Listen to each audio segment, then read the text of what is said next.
It's very soggy. Just the way you like it or no? No. Okay. No, everything you tell is my boyfriend. Shut up. Just shut up.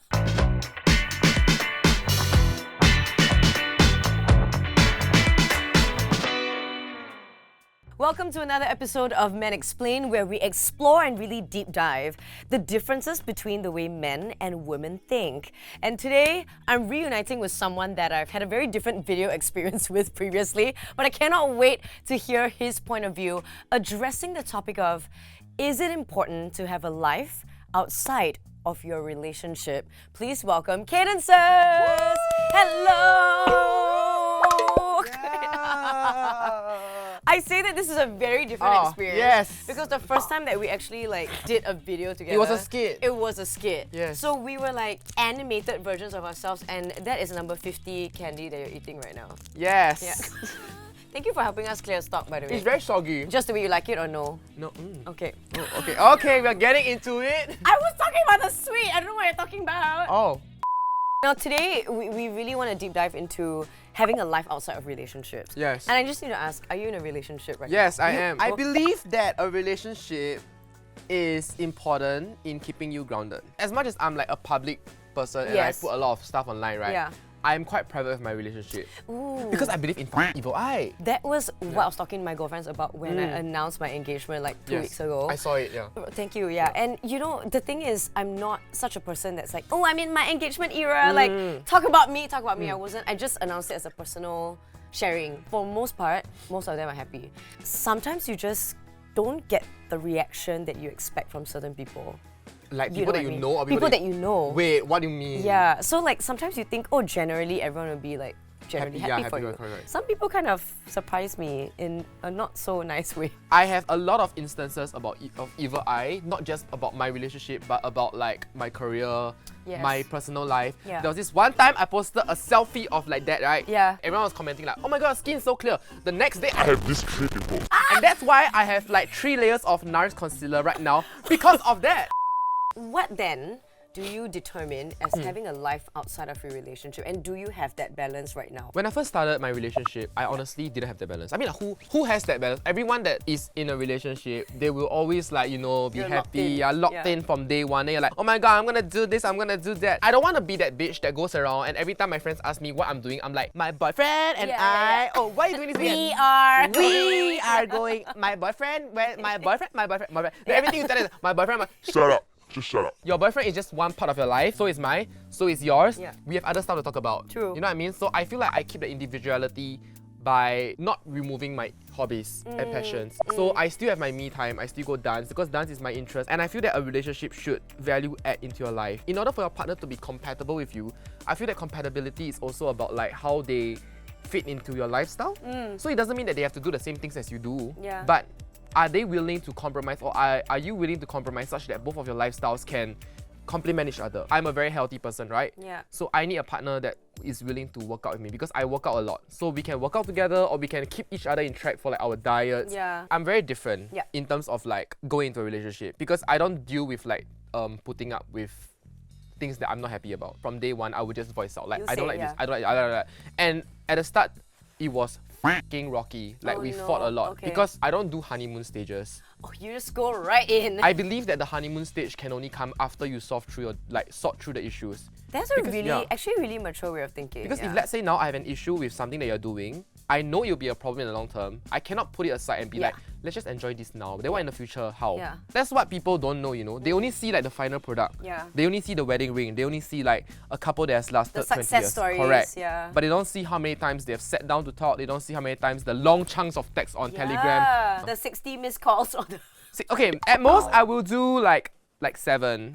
Oh, 7 only. Okay, we're in 7. single digits. In this case, what parts of your life would your partner be involved in? You're talking about you said your fitness, you guys complement each other. What about outside of that? When you hang out with your friends, do you integrate your partner in? My partner has more friends than me. Okay. Yeah, because I feel like I'm a very lone wolf kind of person and I don't have so-called friend groups. He has a lot of friend groups and I've met most of them. So if let's say the friends that I do have in my life are friends that I want to keep, so I would definitely introduce. But when we do hang out, I still hang out with my friends without my partner. And when he hangs out, he hangs out without me sometimes. If it's a situation where they're like, oh, we're gonna drink. Does Kevin wanna come? Then after that, I'm like, you know what? I'm feeling it. Let's go. This is my personal point of view. I believe like the longevity of a relationship is based on like how two people can still lead their own life that come together. It's like two full cups to form a bigger cup, not two empty half cups to form one cup. Yeah. So this is actually something I address with my girlfriends a lot. Like, most of us are attached. Some of them are also engaged, or you know, some of them are seeing people, right, at this point. So we do still like to have our girls' moments. Yes. Girls and gays only, where we just hang out have fun, and have our own time. It's not that we dislike each other's partners. Correct, but it's hard to pop your pussies in the club where your partners are there. It is true. That It doesn't is mean that true. you are flirting with other guys, but No. pop your pussies with the girls. Yes, yes. Like, go, like, you know what I mean? If your Yes, partners are there, yes, they'll yeah. just be like, It's a different energy. And different energy, It's a different correct. energy. Yes, and yes. it's not that I'm not being myself with my partner. I feel that it's not that we are completely being different people with and without them. But there's certain things that I want to talk about with my friends that we just don't want our partners around. But I think also at the end of the day, like for my friends and I, we are very aware that there are times where it's appropriate to invite our partners. And when we do that, it's always like, oh, okay, let's make it a double date thing or like a triple date thing. So there's a healthy dynamic for everyone and the partners feel included. At one point, I was in a relationship when none of my friends were in a relationship. So they were all single, right? And I felt like I was imposing on them inviting my ex-boyfriend back then to our gatherings. And I wasn't really sure whether they liked him or not. Oh, we were still figuring it out. Yeah. One of the reasons why that relationship didn't work out also was because we weren't that compatible, firstly. But secondly, as he spent more time with my friends, they also saw a side to him that I think they didn't quite like, but they didn't say. Yes, They didn't yes. say. They would maybe like drop hints or say like, hey, are you doing okay? You know, I get in what you this mean. Yeah, relationship yeah. and all that. Over time, I stopped asking him to come for our gatherings because Oh, I yeah. felt like it threw the dynamic off. I get what you mean. Then I started to live a bit of a double life, I felt like, and he would wonder, hey, why don't you ask me to hang out with your friends? And that to me is the start of a bigger problem. Yeah, I'm very comfortable introducing. But for my past, I didn't. Because I think at a deep down level, I knew that this motherfucker was toxic as shit. Oh no! And I know if the moment I bring this guy to like meet my friends, they will know like what's Or they happening. have like a million things to say. Yeah, they will know. Like, I didn't want that, so I will always make up reasons like, oh, like he's a homebody. He doesn't like he's, you know what I mean. He doesn't like he's You find yourself coming up with excuses. Correct. Same. Because my friends are also the non-tolerating shit kind. Yeah. So the moment they see something that is not right, they would vocalize it. Yeah, and they make it very obvious, that kind. Let's say if a couple breaks up, right? Yeah. Do you think that the ex should still remain friends with your friends? No! What if, let's say they No. you meet that friend as a couple? Then it makes sense. But I don't think it ever works out for a friend to stay friends with the ex. And Hardly. it did happen to me, but it happened to my friend. Okay. She broke up with her boyfriend, and there's this friend in the middle that's trapped. Oh no. And she's the one suffering, not the friend or the ex. She's the middle person suffering because she's always being told like different stories and she is made to pick a side. Oh, that's horrible. So now that takes us to the next point, right? Since you've been talking about a lot of your partner now that's very comfortable and very mature, Yeah. and you're in a good situation, do you integrate your partner into your work life? I would never want to mix work with my relationship. At most, he will just like manage in the background. But I will have this very, very strong like policy to not integrate work with friends or partners. No matter how close you're to someone, your mother, your father, as long as money is involved, you'll get ruined. I truly believe it. The moment money is involved, you start to see things in a different light. Every action, you would think there's an ulterior motive. You would think that, is this person doing this because they want money from me? What if it's just like inviting your partner or your friends to an event? As long as if it's fun, why not? If If it's fun, right? If it's like a party. But if the moment you have to stress about it, like, oh, we have to, no.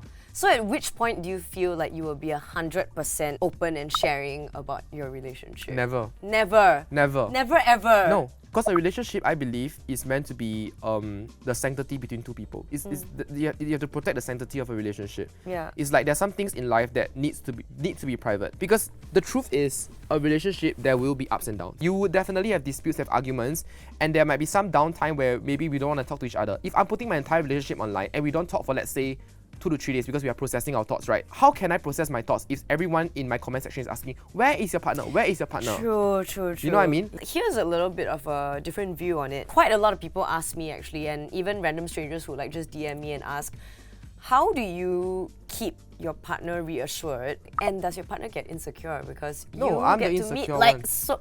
Oh, really? I'm the insecure, yeah. For real? Okay.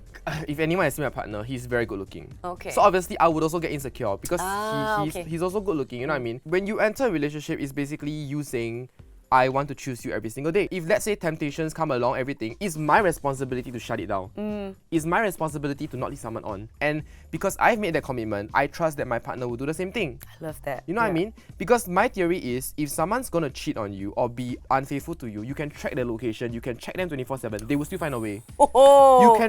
They will find a way. So I have a friend, right, and she has a very long-term relationship. Yeah. And her boyfriend does his own thing overseas, and she does her own thing. But when they do meet, they reconcile, and it's like they are closer than ever. It's very important if you have insecurity issues to go for therapy first to sort it out, because you never want to enter a relationship thinking that they will cheat on you. The main point at the end of the day is we really got to work on ourselves before we can be the best version of ourselves. Correct. With a partner, and that's what makes a relationship work. I didn't really work on myself for a long time. Yeah. I was just dating, and like I'll go from one relationship to the next, and I'll think that I'm right all the time. But then I never really take a step back to think like, okay, wait, maybe I'm the one with some issues that I need to resolve before I get into the next relationship. Yeah. And I always believe that you will attract the same type of partner until you solve your traumas. Yeah. Because you would keep attracting The energy that correct. you give. Yeah. Yeah. If let's say I'm hurt and I'm insecure, I will keep attracting the same person in different bodies. I'm so grateful we've had this conversation. Same. And it was like it was reflective and healing to a lot of the extent. Correct. And I really appreciated that. Before we wrap it up proper, is there anything else that you want to add in terms of maintaining your identity, but at the same time still being a part of a relationship and maintaining your friendships as well? There is no guidebook, just live life. I feel like nowadays people want to have like the perfect answer to life, you know, like I must have this, I must do this for the future. No, the only advice I have is to never enter something with fear.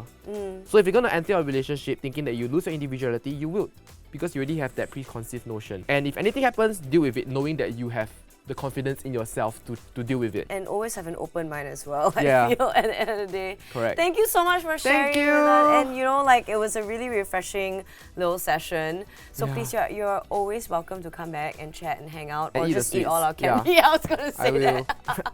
On that note, if you enjoyed this episode, please like, share, comment, ask him anything you want. I think he's dying to open this sweet wrapper, so we'll catch you next time. Bye! And he like opened my Lamia cream, right? Lamia! He used, you know, Wow. not knowing how much it was. And one night I saw him happily like doing this all over neck, like that hand also. I was like, excuse me, do you know how much this tub is? It's like $400 a tub. 400? Yes, $400 a tub.